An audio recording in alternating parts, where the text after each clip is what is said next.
Xarapacatarabasoto. Arapaxacatarabasoto. Rapacatarabas. Aleluia. Aleluia.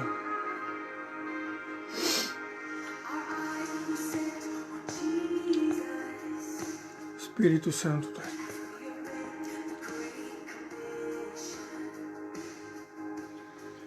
Aleluia. Glória a Deus.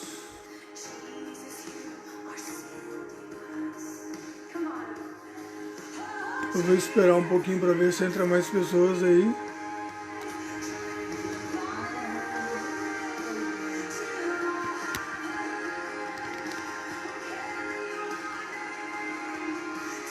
Chacatarabassoto, rabacatarabachata. Aleluia.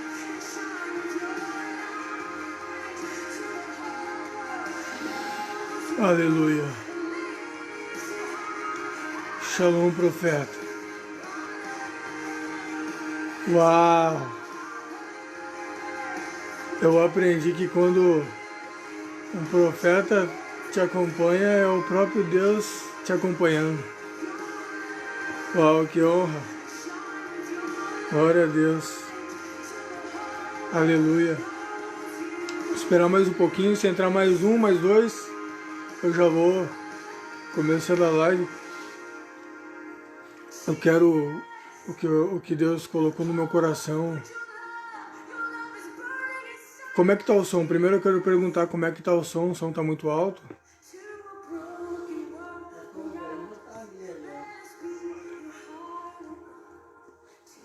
Como é que tá o som? O som tá bom? O som muito alto? Tá muito baixo? Minha voz tá saindo bem? Tá saindo bem?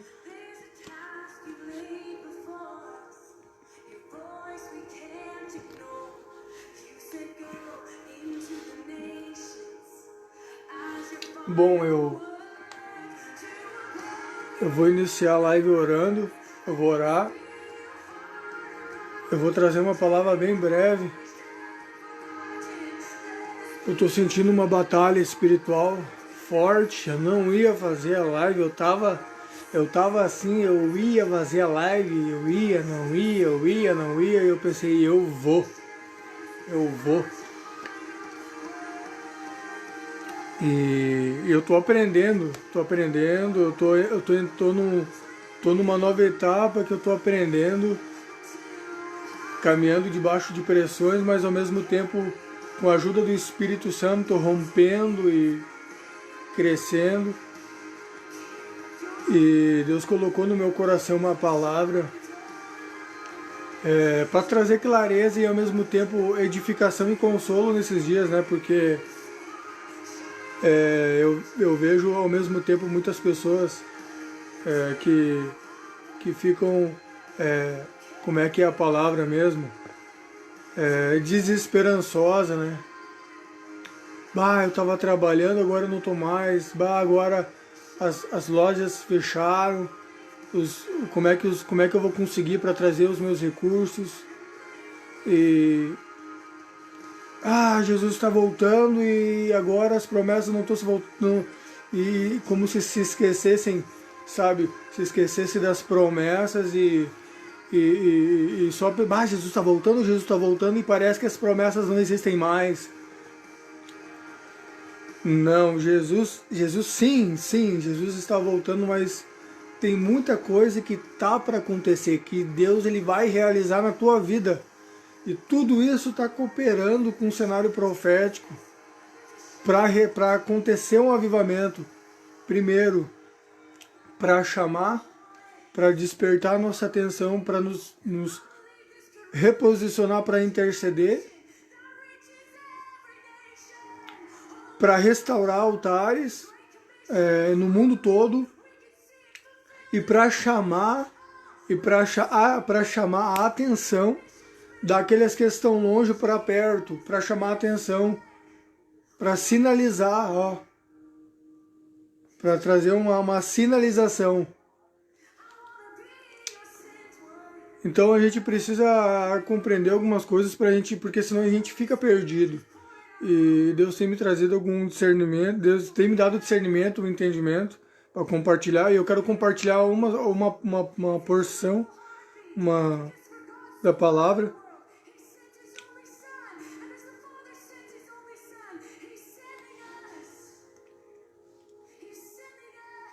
Eu quero te convidar aí, vamos orar junto comigo aí antes de começar a live. Amém? Pai, eu quero te agradecer por esse privilégio e por essa responsabilidade que o Senhor tem me chamado e por estar me dando esse entendimento para poder corresponder com aquilo que o Senhor me chamou para cooperar nesses dias, para trazer clareza com aquilo que o Senhor tem me chamado, Pai. Pai, que o Senhor venha me cobrir com o teu sangue precioso carmesim, cobre essa live, que o Senhor venha falar conosco, que o Senhor venha me usar, Pai. Eu repreendo toda a opressão, todo espírito de opressão contra a minha vida e que a tua glória venha, que o Senhor flua através do teu Santo Espírito e que o Senhor venha me ajudar a organizar no meu espírito para falar da forma como o Senhor quer que eu fale, sobre a leitura profética que o Senhor me deu para compartilhar, para trazer clareza nesses dias, para esse tempo. Em o nome de Jesus.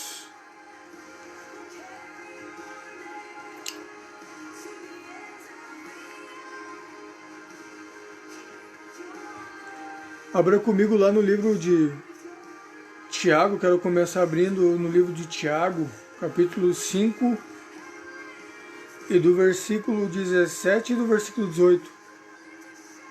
Eu não vou demorar. Eu não posso prometer que eu não posso prometer porque é pecado. Ah, já tô pecando, né? Já tô prometendo. Misericórdia, me perdoa, meu Deus. Mas eu vou ser breve. Tiago, capítulo 5, do versículo 17 até o versículo 18. Diz assim: Elias era homem sujeito às mesmas paixões que nós, e, orando, pediu que não chovesse por 3 anos e 6 meses. Não choveu sobre a terra, e orou outra vez, e o céu deu chuva, e a terra produziu o seu fruto. O que isso significa? Aqui traz um ensino muito poderoso para nós. Um ensino de insistência e de perseverança. A Bíblia diz que Elias era um homem sujeito às mesmas falhas que nós, mas ele orou com instância. A Bíblia não diz quanto tempo ele orou, quanto tempo ele perseverou, mas a Bíblia diz que ele orou, que ele perseverou. E a Bíblia diz que o céu se abriu. A Bíblia diz que primeiro o céu se fechou e não choveu por 3 anos e 6 meses. Depois ele perseverou, ele orou, não choveu sobre a terra. Depois ele orou outra vez e o céu deu a chuva e a terra produziu o seu fruto. Tiago ele está descrevendo no tempo quando ele orou, no tempo lá da seca, no tempo lá no livro de 1 Reis, que diz quando ele se apresentou para Acabe. E não diz quanto tempo ele tomou esse posicionamento, não. A Bíblia não diz quanto tempo ele orou, quanto tempo ele perseverou, para depois tomar coragem e se apresentar diante de Acabe para dizer que não ia chover. E aquele povo era um povo idólatra. Eu acredito que conhecem essa passagem melhor do que eu, que Acabe é um sacerdote que era governado por Jezebel. Jezebel era uma mulher que, digamos assim, comandava. Acabe era um homem que não tomava o posicionamento como um sacerdote deveria tomar. E eles adoravam os outros deuses, e aquele momento foi necessário para trazer, como é que eu vou dizer, um ultimato, como é que dizer a palavra certa? Uma intimação uma intimação do céu. Naquele tempo havia muita idolatria e a gente tem que prestar atenção alguns significados. E alguns significados, e um deles é a água, sobre a chuva. O que significa chuva? A chuva significa prosperidade. Se não tem chuva, não tem prosperidade. Se tem chuva, tem prosperidade. O povo dependia da chuva. Assim como, ainda mais que naquele tempo, eles trabalhavam em lavouras, enfim, trabalhavam naquele tempo um serviço braçal e necessitavam da água, necessitavam da chuva. E nos dias de hoje não é diferente. Se para nós fica ruim se ficar sem chover ou se ficar sem água, uma semana, imagina ficar sem água 3 anos e meio. E Deus estava trazendo uma intimação do céu porque estava querendo chamar a atenção do povo daquela época para se arrepender e se voltar para Deus e largar a idolatria. Então aquela profecia veio uma intimação do céu para vir o juízo sobre a terra. Para quê? Para chamar a atenção do povo, para o povo se arrepender. Foi por essa causa, por esse motivo que Deus se moveu com tamanha ousadia. Ousadia através de Elias. E às vezes a gente não entende. A gente não consegue discernir. Eu vou te dar um exemplo. Se eu vejo um profeta se movendo de uma forma, se eu não tenho a revelação, se eu não tenho o discernimento, vai vir um monte de questionamento. Por que ele fez isso? Por que ele fez assado? Mas quando Deus se move através de um profeta, independente qual a forma como ele se move, é porque é daquele jeito que é de uma forma especial, conforme o sentimento que é gerado no coração da pessoa que Deus quer se mover, para expressar o sentimento de Deus na terra, para chamar a atenção. E a gente não vai compreender. Se a gente estiver desconectado, a gente não vai muito menos entender o que Deus está fazendo nesses dias. A gente só vai piorar o quadro, a gente só vai aumentar o quê? Os questionamentos. E, mas não é assim. Então a Bíblia diz que o homem natural não discerne as coisas do Espírito. Então tem coisas que nós só vamos compreender se nós estivermos bem conectados com o Espírito Santo, para entender o que Deus está movimentando na terra através dos seus servos e profetas, para transmitir o sentimento de Deus na terra, aquilo que Deus está movendo. Então, Elias orou para não chover, ou seja, e não choveu. E nos dias de hoje, trazendo para o contexto de hoje, ou seja, o céu está fechado, digamos assim.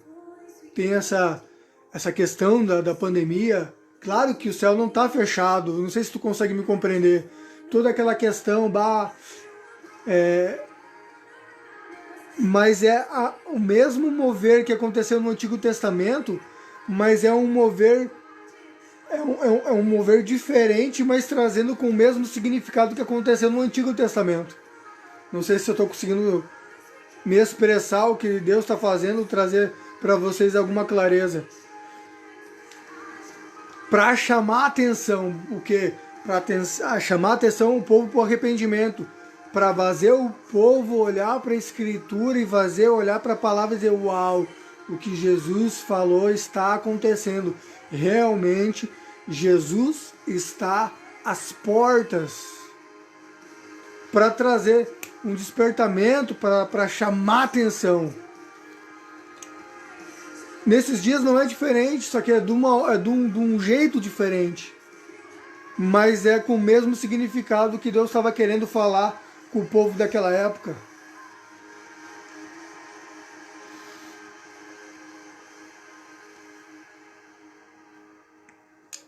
Quer um exemplo?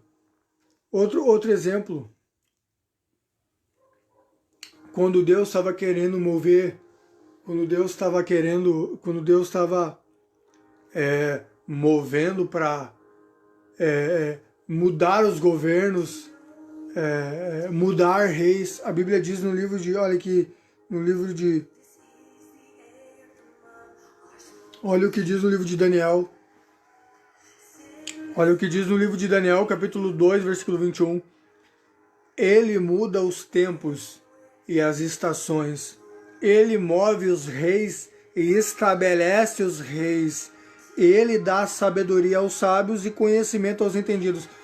Ele muda os tempos e estações, ele remove os reis e estabelece os reis. E isso foi escrito nos tempos de Daniel.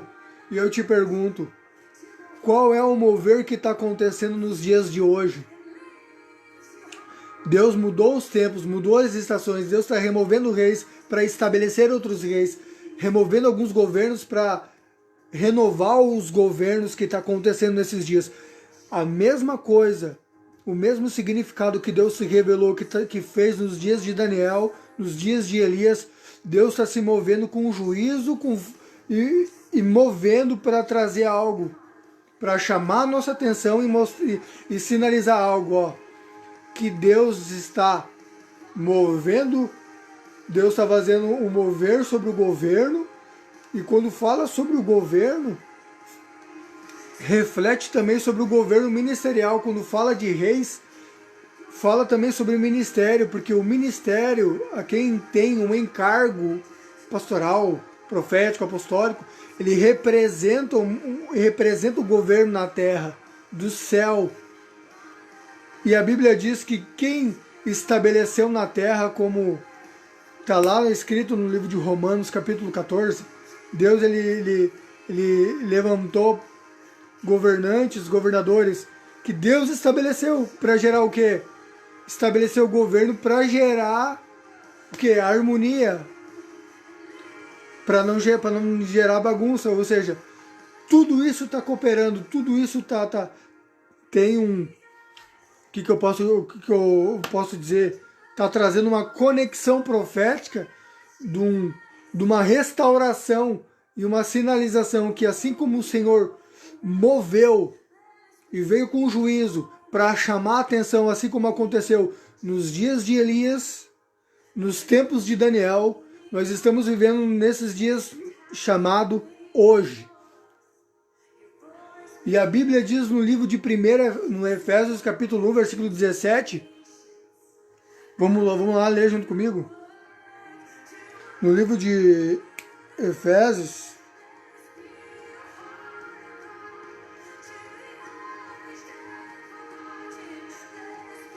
que fala sobre uma oração, a oração do apóstolo Paulo, que tem um tema, um versículo chave que vai nos ajudar a discernir esses tempos. E é o que me abriu minha mente para me trazer algo, para trazer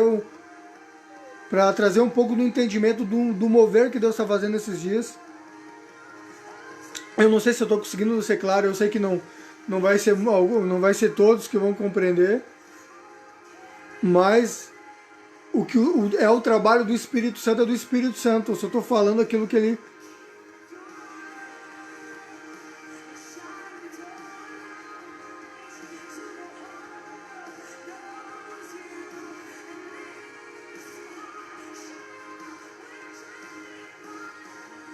Aqui, olha isso. Peço-lhe a Ele, que é o Pai de nosso Senhor Jesus Cristo, o qual possui toda a glória do céu, que através do seu conhecimento cada vez mais profundo de si mesmo vos dê sabedoria para poderem claramente compreender o que Deus vos revela. Vamos ver noutra versão. Essa versão aqui não diz. Tem versões que são mais claras.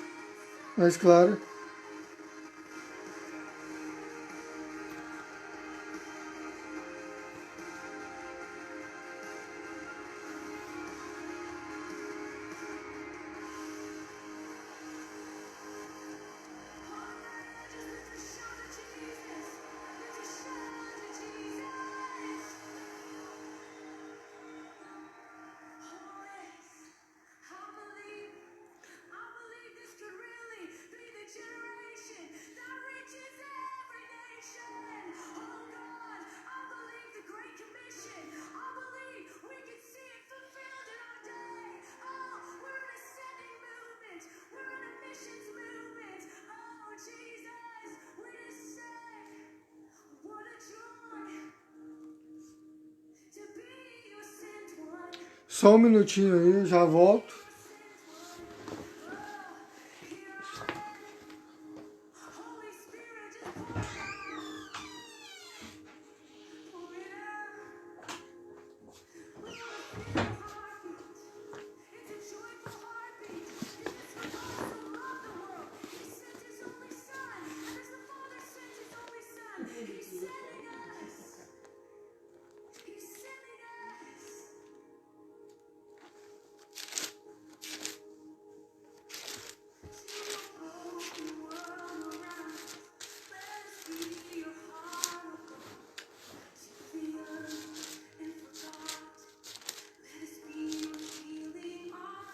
Que diz assim: para que o Deus de nosso Senhor Jesus Cristo, o Pai da glória, vos conceda o espírito de sabedoria, de revelação, no pleno conhecimento dele, iluminados os olhos do vosso coração, para saberdes qual a esperança do seu chamamento, qual a riqueza da glória da sua herança nos santos.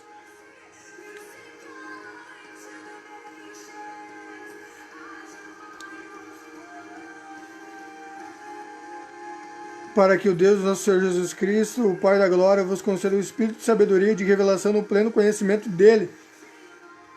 Ou seja, porque para a gente discernir o que ele está fazendo e para entender e ter a revelação da esperança do nosso chamamento, para discernir o que ele está fazendo na circunstância, para não ficarmos de fora, entendemos aquilo que ele nos chamou, aquilo qual nós fomos gerados nele.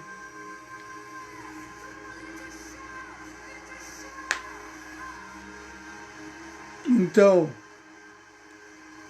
se a gente não tiver o espírito de sabedoria e de revelação, como diz o apóstolo Paulo, a gente sempre vai questionar o mover. E a gente pode correr o risco de não compreender e não desfrutar daquilo e para cooperar daquilo que Deus está fazendo esses dias. Olha isso, eu já estou concluindo já. Falei que ia ser breve, acho que eu já falei até demais. No livro de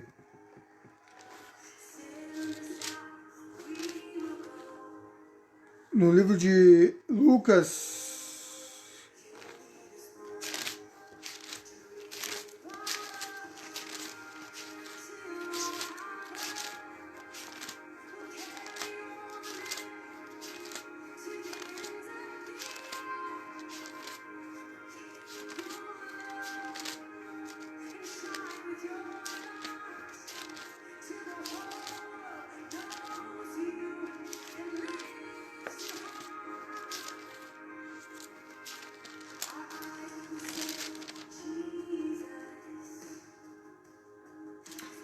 em Mateus,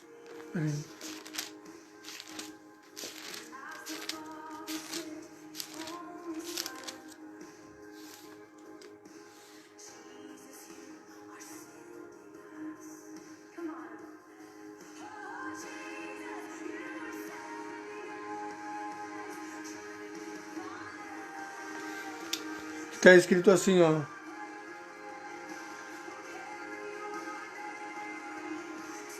No versículo 21.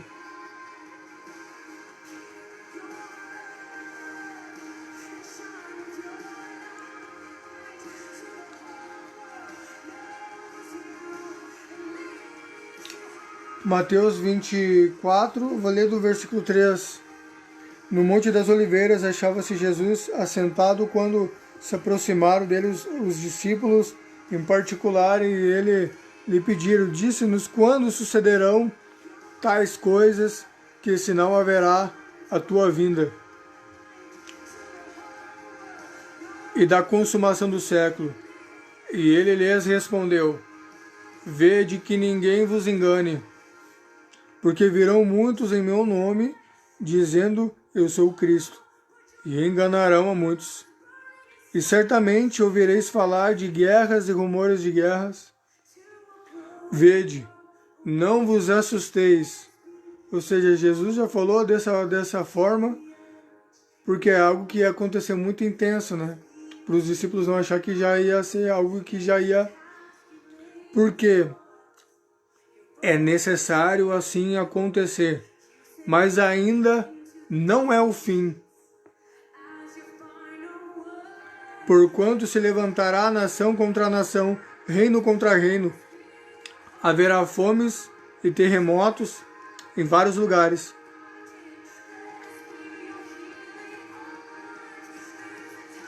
Porém, tudo isso é o princípio das dores. Então, isso que nós estamos vivendo é o princípio das dores.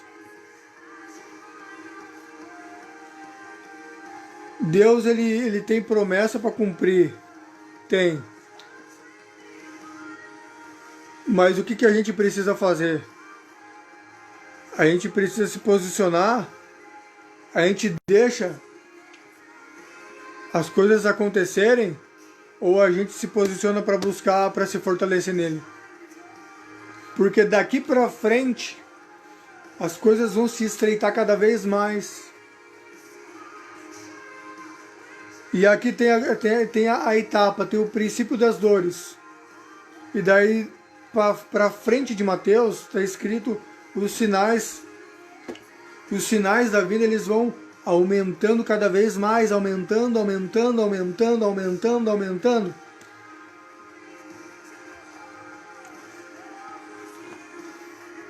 E a Bíblia diz que o sinal, quando de repente ele vai vir, a Bíblia mesmo diz que vai abalar as estruturas. Vai abalar as estruturas. O sol não vai dar a sua força, mas olha o que vai acontecer. Logo em seguida, a tribulação daqueles dias, o sol escurecerá, a lua não dará a sua claridade, as estrelas cairão do firmamento e os poderes do céu serão abalados. Ou seja, tem muita coisa entre esse período que nós estamos vivendo até chegar esse período. O período que está escrito aqui da vinda do homem, que os poderes dos céus, quando eles forem abalados, não espere chegar a acontecer até chegar a esse ponto, porque muitos já não estão resistindo agora, estão desmaiando. Imagina quando esperar tudo isso acontecer, quando chegar na hora. Aí que está o perigo. Nós temos que nos fortalecer agora, nós temos que buscar agora. Mas antes da vinda de Jesus, vai acontecer um cumprimento que Jesus disse, que é um derramamento do Espírito Santo, uma grande salvação. Deus, ele vai chamar o povo para arrependimento, que é o que está acontecendo esses dias, que é todo esse cenário que Deus está movendo. O quê? Chamando o povo para chamar para arrependimento, para se voltarem para Ele. Não, Deus ele sabe como abater o soberbo. Deus, ele sabe como abater o soberbo. Assim, eu não estou fazendo essa live para mostrar que eu sei alguma coisa. Eu não estou aqui para testar conhecimento. Eu estou aqui para dar uma resposta e compartilhar um pouco, para cooperar com aquilo que Deus me chamou para ser canal de bênção.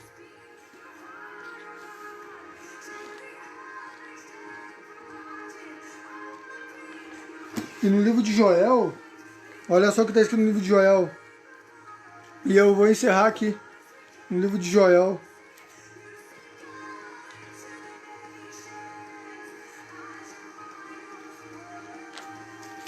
Onde é que está Joel?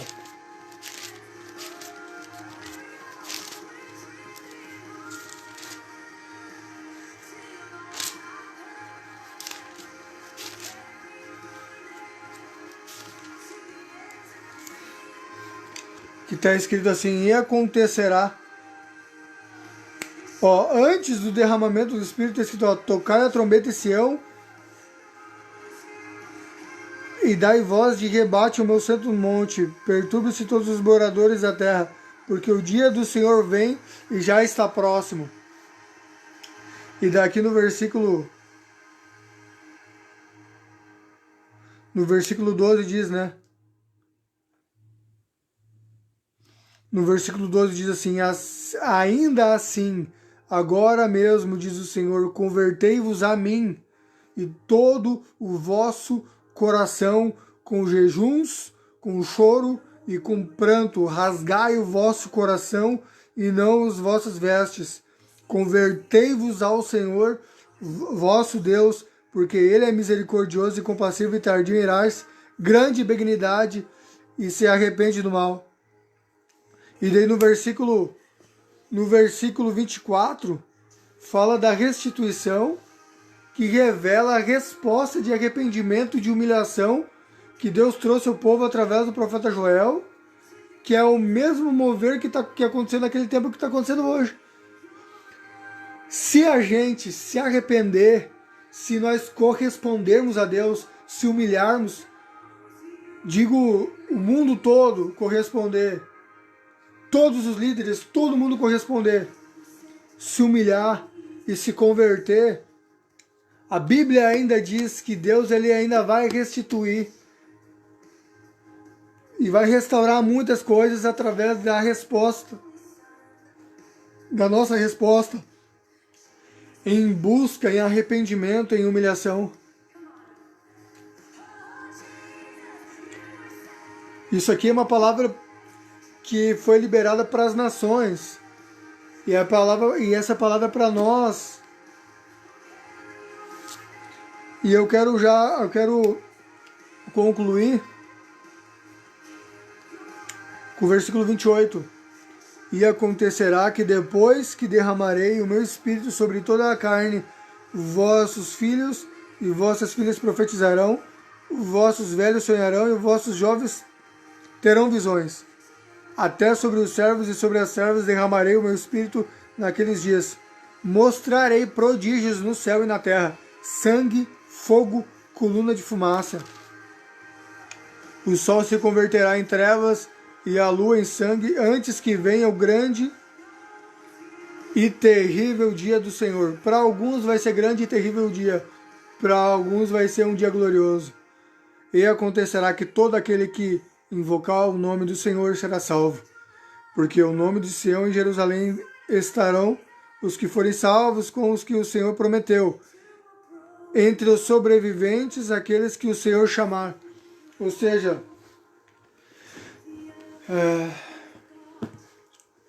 nesse período que nós estamos passando, o princípio das dores, o qual Deus está chamando a nossa atenção, muita coisa vai acontecer. Mas não espere que os poderes, não espere que os poderes do céu, que o céu venha a ser abalado, não espere que a estrela venha a perder as forças, que o sol venha a perder a força, para chegar no último minuto para se arrepender. Se nós podemos ainda ter uma longa jornada em desfrutar da presença, em cooperar com aquilo que Deus está fazendo. Porque antes vai haver um derramamento, mas para te participar desse derramamento tem que haver o quê? Humilhação. Tem que ter arrependimento, humilhação. O que Jesus Cristo disse? Aprendei de mim que sou manso e humilde. Um soberbo não consegue parar para aprender de Jesus. Um soberbo sempre quer tentar medir conhecimento. Quem sabe mais? Quem conhece mais? Ah, eu tenho palavra. Mas não, porque está escrito aqui. Tu entende? Sabe? Nicodemos, ele era um doutor da palavra. Mas Jesus disse para ele que ele precisava nascer de novo. Alguns precisam nascer de novo porque está questionando o que Deus está fazendo. E Deus não deve explicação para ninguém o que ele está fazendo. Se ele quiser explicar, ele explica. Se ele não quiser explicar, ele não explica. Ele é Deus. A Bíblia diz, nós somos barro. Quem é o barro para querer contender com o oleiro? Está escrito lá no livro de Romanos. Quem é o barro para querer contender com o oleiro? Querer dizer como é que o oleiro tem que fazer, se é o barro que está sendo formado pelo oleiro. Por isso que o apóstolo Paulo orou, para que Deus venha nos conceder o espírito de conhecimento e revelação. Se nós não tivermos o espírito de conhecimento e revelação, nós não vamos fazer parte, nós vamos ver os outros desfrutando e vivendo o que vai acontecer e a gente vai ficar babando, só vendo os outros vivendo o que Deus está fazendo. É por revelação. A Bíblia diz no livro, olha o que a Bíblia diz. E Jesus passou, e Jesus que é o nosso exemplo, ele mesmo passou por situações que os fariseus queriam testar o conhecimento para querer provar Jesus. Se tu é o Filho de Deus, me prova. Daí Jesus fala, mas se vocês não conseguem nem discernir se o tempo está rubro ou não, como é que vocês vão querer discernir? E Jesus não respondeu, porque Deus ele não faz conforme a gente quer, Deus faz como é que ele quer, e é a gente que tem que se enquadrar aquilo que ele está falando.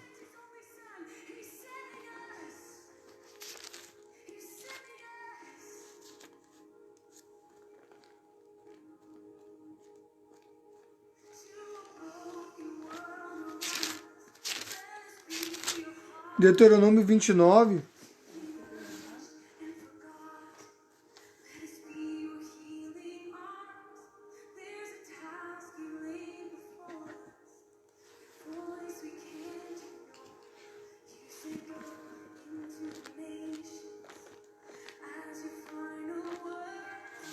Eu quero fazer uma pergunta. Quantos entenderam aqui a palavra nessa noite?